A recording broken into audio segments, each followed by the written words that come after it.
Wanna check what's in the box? You know you do.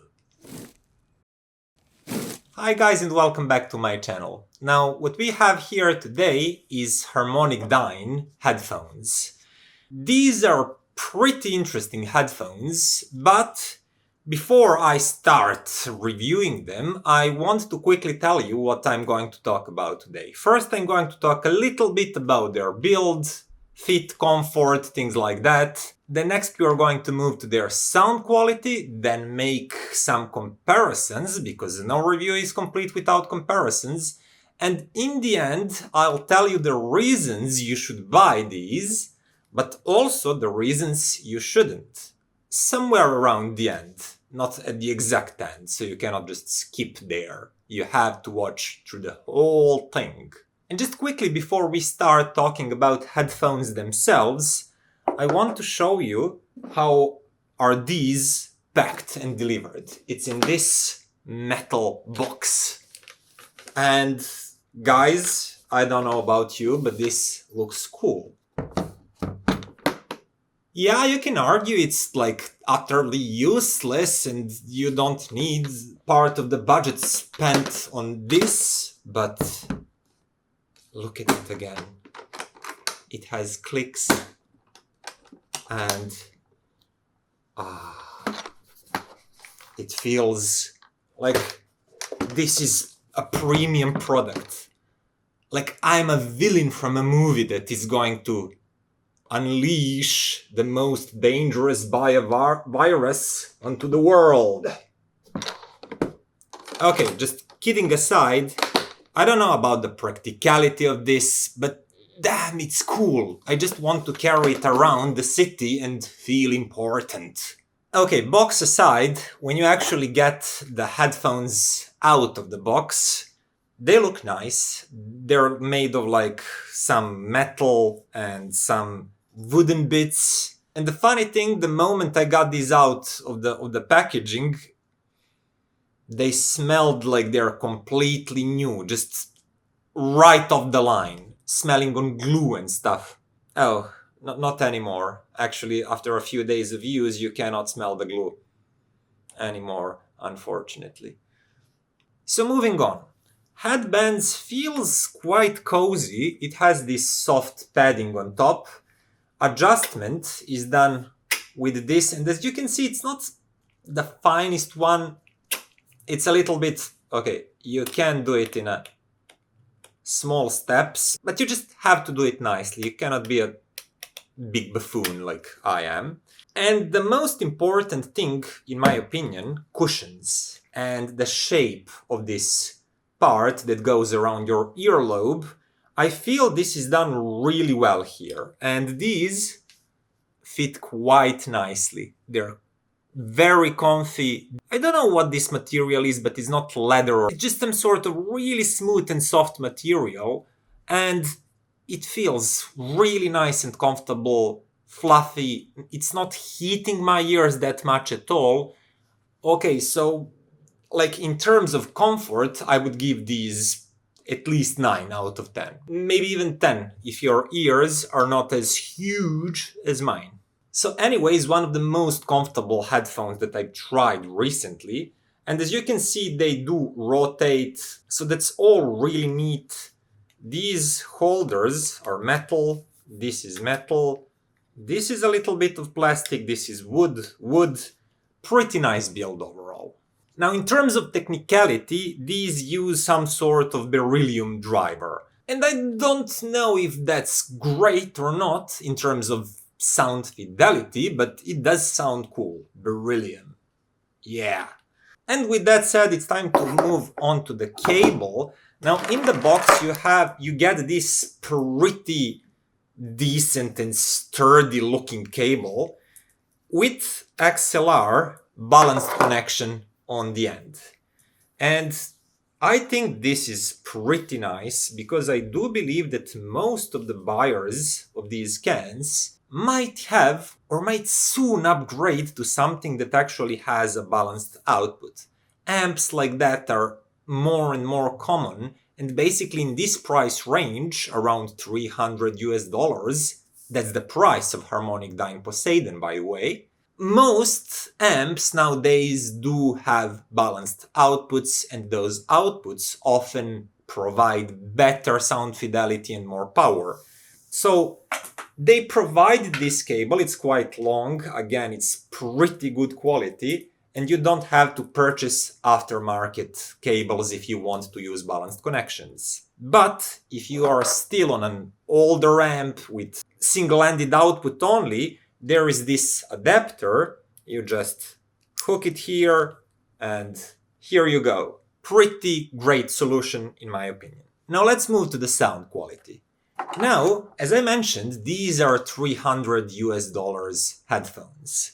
And when you take the price into account, I can say that technicalities of the sound, like detail retrieval and overall clarity, precision, pinpointing of instruments around you, layering, everything is really good. As good as you would expect from a set of cans costing that much. Dynamics are pretty decent too.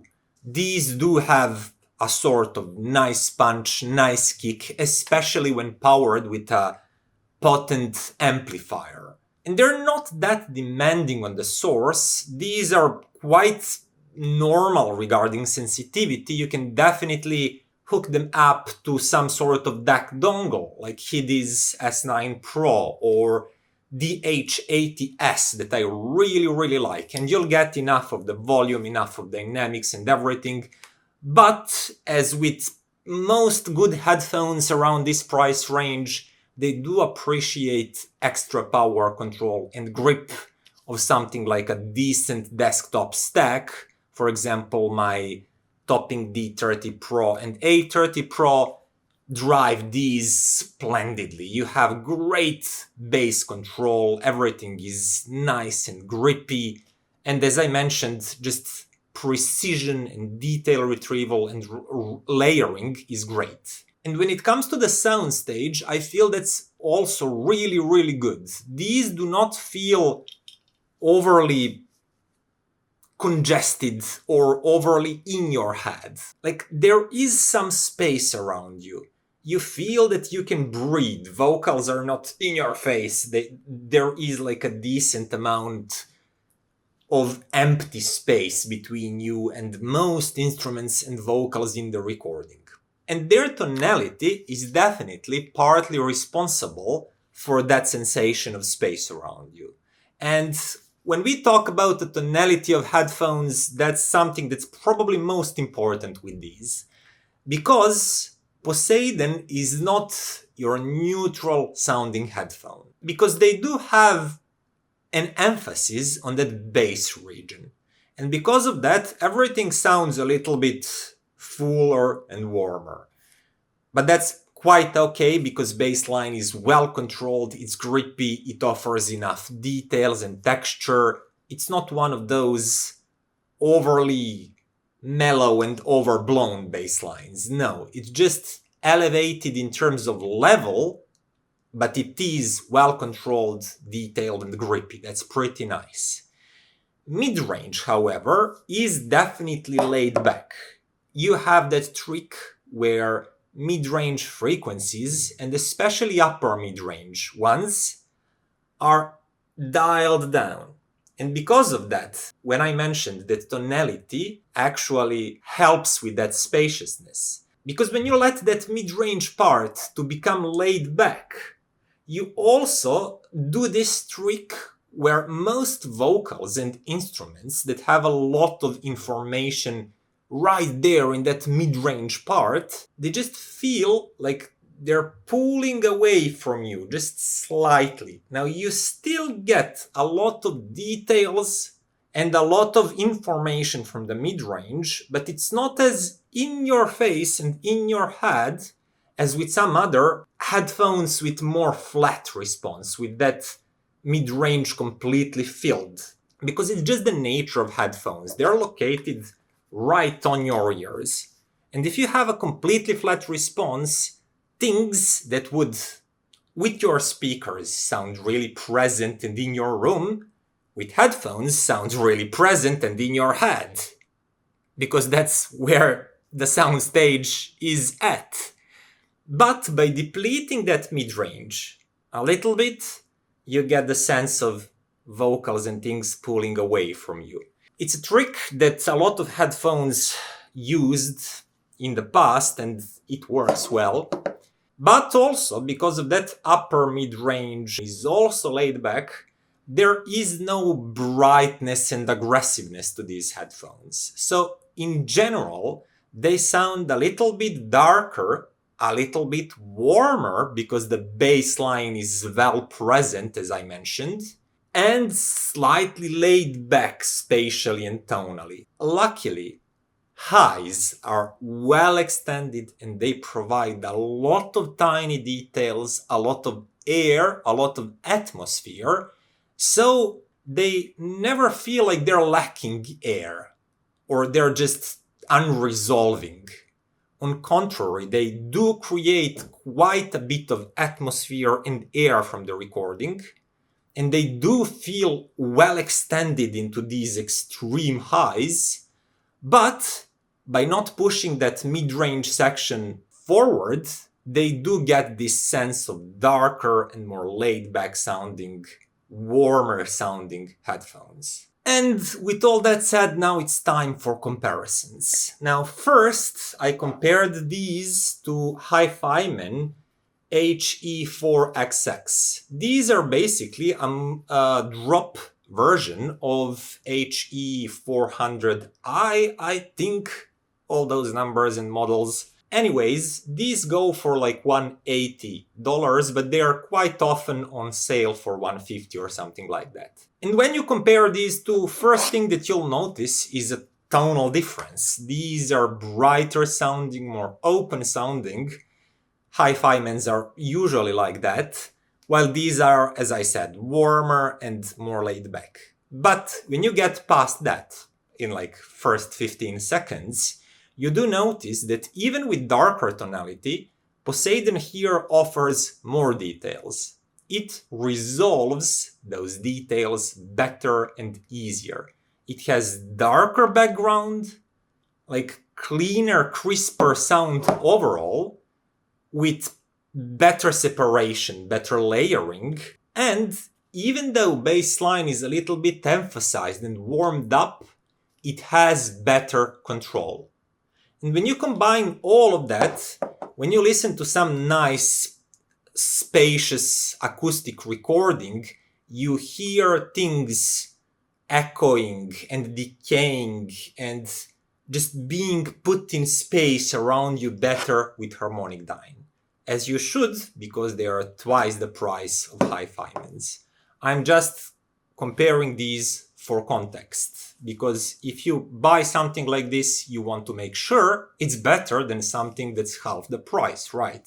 Also, another great set of headphones at around $160, Blon B60, and I haven't even reviewed these, but I'm going to soon. Really, really nice, dynamic sounding, punchy sounding headphones, but again, when directly compared to HarmonicDyne, they sound a little bit, just not as resolving. They're a little bit bloated in with the bass line, and they do not layer and separate and create space as well as HarmonicDyne. And then I realized, okay, these are definitely worth their price. So let's compare them to something more serious. And I took one of my favorites of all time, Viram 1 planars. These are slightly more expensive at $350, and they sound really well balanced, slightly on the warmer side when it comes to the bass and mid-bass, really present, rich and lush mid-range with well-extended highs. And because of all that, they definitely sound more present in the mid-range. Vocals are closer to you, richer sounding, with more details and more timbre that you can hear. But also bass line is just a little bit punchier and kickier with Viram 1. On the other hand, these, as I mentioned, provide this darker and more laid-back tonality. And in some instances, they do sound like more spacious one, because not everything is close and upfront like with VRM1 here, but it's a little bit just took a step back away from you.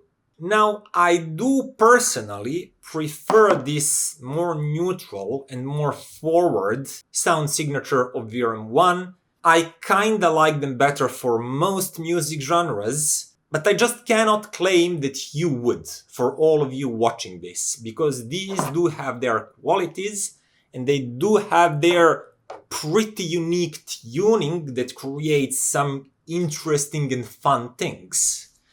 And finally, I compare them to Sandy Audio iiWi, a little bit controversial model because it's like $500-600 and some people say like, are they worth that price or not?